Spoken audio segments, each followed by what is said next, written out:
Good morning, guys. Good Friday on 2022. We have a beautiful sunny day. The sun feels nice and hot. Yesterday we kind of had a nice day. I was doing the live, and thank you guys for showing up. They had a goofy thing happen with the live. My buddy Mark sent me a picture of the information he got, and it was the wrong date and time. I only put one date and time in there. I put the 14th at 7 a.m. +8 Greenwich Mean Time. That's the only thing I put in there. He showed me one that was from a day earlier. So YouTube is really dorking with me bad on these lives. They don't want people coming in.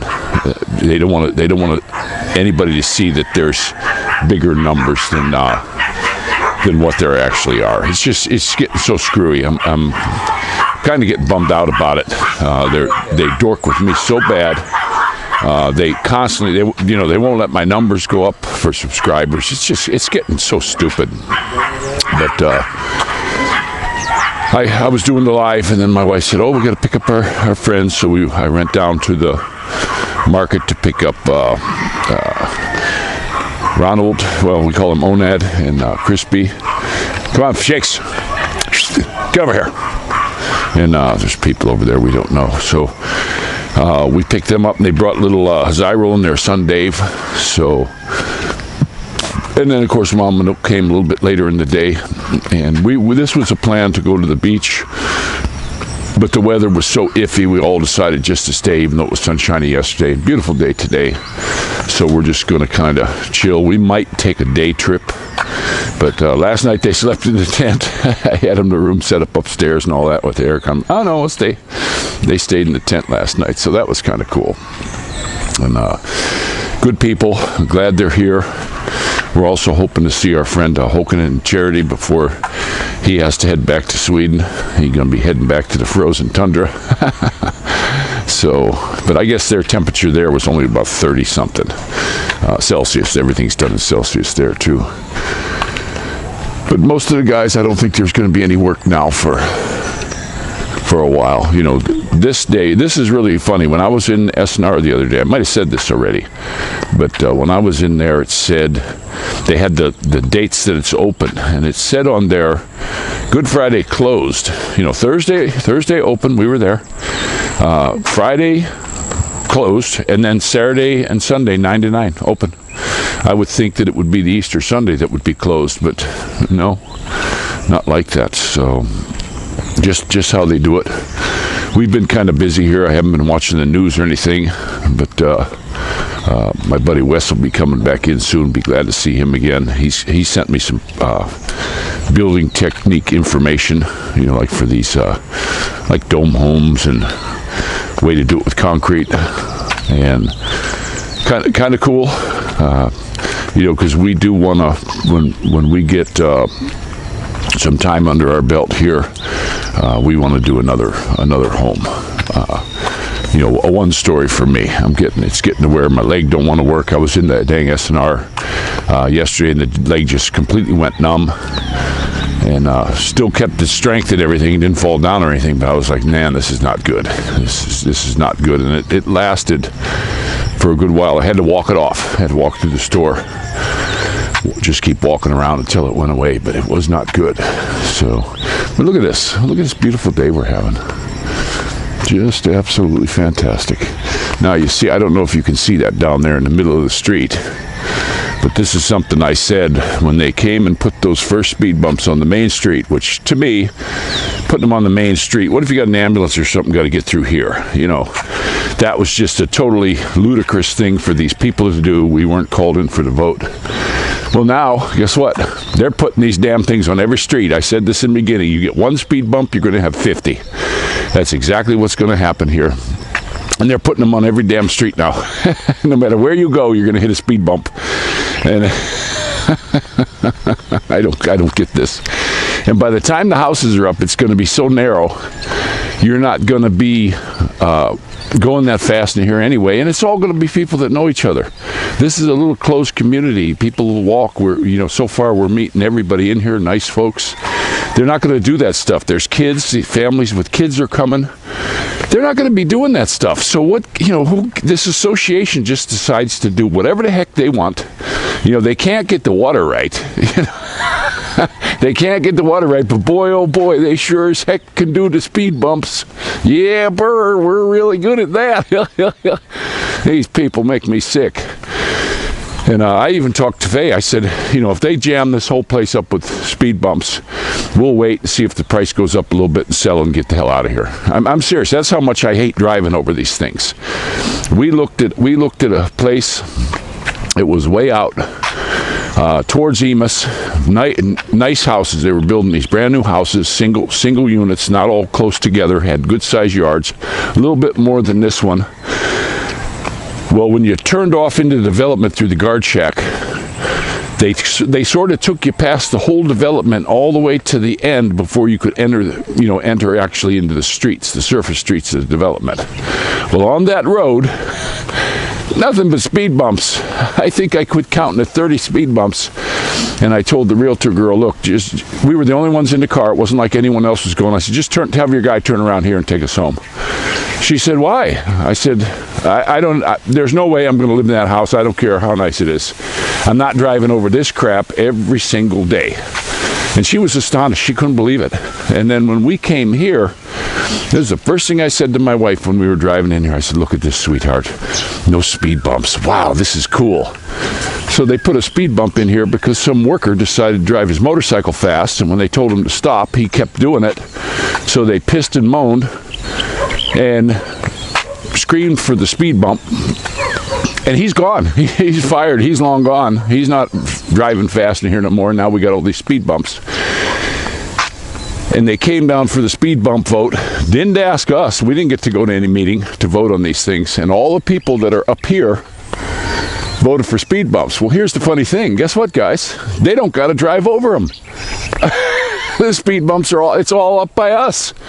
Nobody was speeding in there. One guy cries, and it's like, gosh dang. Here's a nice residence area. Once we get the water fixed, it's going to be nice. We'll definitely have a generator. We'll pump. We'll get it all fixed up. And now I have to go over this, and it's not a kind of speed bump where you can go over at any kind of speed at all. You pretty much got to come to a dead stop to get over this damn thing. And I just shake my head. It's the most ludicrous thing I've ever seen. That I don't know what the security guards are for. If somebody in here is going fast, you tell the security guards. These guys are Johnny on the spot. These are really good security guards in here. The truck that was in here going crazy, I went up and complained because I told the guy slow down, and then he did it again. So I went up and complained to him. I said, hey, this blue truck comes in here. Guess what? Every time he comes to deliver a load, he's got to stay outside and transfer it from his truck to the work truck to get in here because he's not allowed in here no more. So that's how you handle this. You don't put 50 damn speed bumps in these stupid houses. And here, look at that straight ahead. Here's another one. And then when you go to that street, there's another one. I'm sure down on the end of the street, they'll put a bunch. Come on, chicks. Come on. I'm going to keep her away from them stupid loudmouth dogs over there. One thing here that it was the same thing when I was in Carmona that I don't get when it comes to dogs. They had a dog over there. I lived there for almost 2 years. Walk by the same spot every day. The same dog barks at me. Same thing here. We got this guy down here. He's got these dogs. Every time I go by, they bark. Another fella behind him with the big black dog. But these dogs, they sit in a cage. They never take them out. Very rarely. I've seen the black dog out one time since I've been here since May, almost a year now. And they don't do anything with them. They're antisocial, so all they do is bark. And they bark at everything. It's not just anybody who walks by, they bark at. If a car goes by, they bark at it. If a rabbit jumps around or a dog or a cat, they bark at it. And it's so sad. They're like garbage disposals. Old Holken and I were talking about that when he was here. We saw that one dog down there. We call him Boner. I wished I could have got that dog when it was a pup. He's a beautiful dog. He's kind of big now, but he's just going to be a worthless garbage disposal. Well, not worthless. He's a garbage disposal. So it's very strange here. They do things much different here in the Philippines. And then, like yesterday, we went when we went to pick him up. When we went to pick up Mom Manuk, and we were coming back, we hit the most ridiculous traffic. We actually sat in one spot for 20 minutes, and this traffic cop didn't know what to do. He was like lost. He was sending cars in our way, and there's no kidding, 20 minutes. We were timing it. And then finally another traffic guy got up because it's blocking all his traffic. It just made this horrible effect. So then finally he came up and started directing people to move around, because the one fellow, I don't think it was his fault. I think he was retarded. You know, there was definitely something, you know, water on the brain or some crap like that. So he wasn't fit for that duty. So then finally we get through that corner, and we spend another 20-some minutes going from that corner to maybe 100 yards.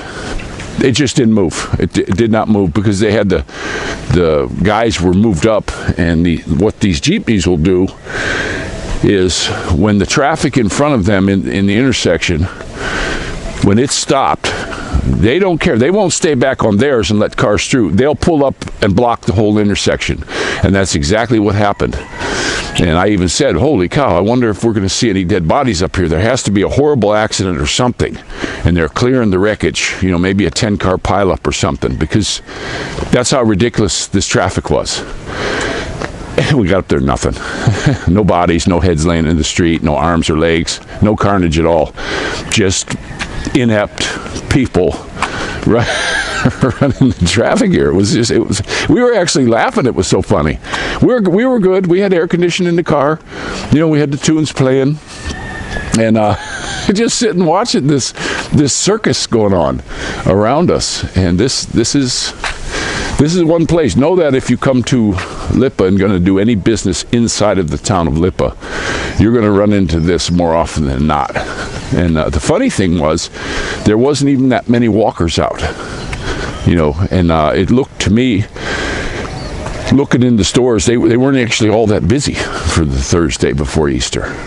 You know, a lot of people are off now. So, but these guys here, you can see, you look at my videos from a year ago. Look how many places are going up. Isn't that something? They're cranking out. They got a lot of crews in here now. And Badalek over there. There's that one. I think what they're talking about is that one. They're tearing it down, and I was thinking it's a perfectly good house. They should just fix it up. You know, fix it up and use it for something. That one over there is still for sale. The first one, 4.5, they want. There's a couple more up above. They want like 8 million for them though. And there's another one down here that's a rental. We heard that might go up for sale also. But still, I got to say, the one thing, the positives for this little area right here is just the cool breeze. It is just so cool. And the other thing, now we got the chickens, and we got the dogs at night and all that, but you get used to it. I lived under an airport for a long time on the landing area, and airplanes went over top of the place all the time. And you know, you got used to it. People would come to visit. They're like, holy cow, after a while you get used to it. So these chickens, they're not bugging me anymore. I'm just used to them. But the cool thing is that the temperature here is great, and what our friends said last night, we were sitting up pretty late last night, and they said they couldn't believe the quiet. And actually the chickens had quieted down somewhat, and I didn't think of that before. It is nice and quiet here. You know, nobody's too loud. They were asking about the karaoke. I heard the karaoke was anything after 10, but when the guys had it up before, they had it going after 10, but you know what they did? They turned it down. So that, I was like, you know what? It's just music. Let them go. You know, some of the guys were pretty good singers. We're not too bad at all. And you got one thing, boy, I got to get, one of these days, I got to get my buddy Mark over here and let him sing. He kind of sounds like Luther Vandross. We should probably tape him, huh, Mark? He was doing really good. We had fun singing the karaoke. I don't know about you guys. A lot of people, nah, I ain't doing that. I'm not doing karaoke, blah, blah, blah, blah. Well, you know what? I've been doing it for years and having a blast. You know, And if you're not that good of a singer, drink some more beer. Everybody gets to be a professional after they have some more beers in them. You know what I mean? Morning. That's how they get their bath, guys. And this is where they live. See this? That's their little house. And you look down here. I think this one's a storage unit, but there's more of them down. You know, there's the one where Coco lived over in the corner. And this is how these guys live for, you know, they live in a hot box. It reminds me of Cool Hand Luke, you know, night in a box. So, very crazy. But there's my buddy Ronald. I think he's gonna buy some load or some Gcash or something for his worker. Oh, there's Shaky. There's Shaky. Yeah, that's my best Filipino buddy, Ronald, right there. You want to? Hey, Ronald, you want to say hi to the folks on the camera? Hi. Oh, wait. Yeah, there you go. That's my best buddy, Ronald. Known him since heck, at the airport. So I'm gonna go ahead and let you go. And this is Rick Shaw out.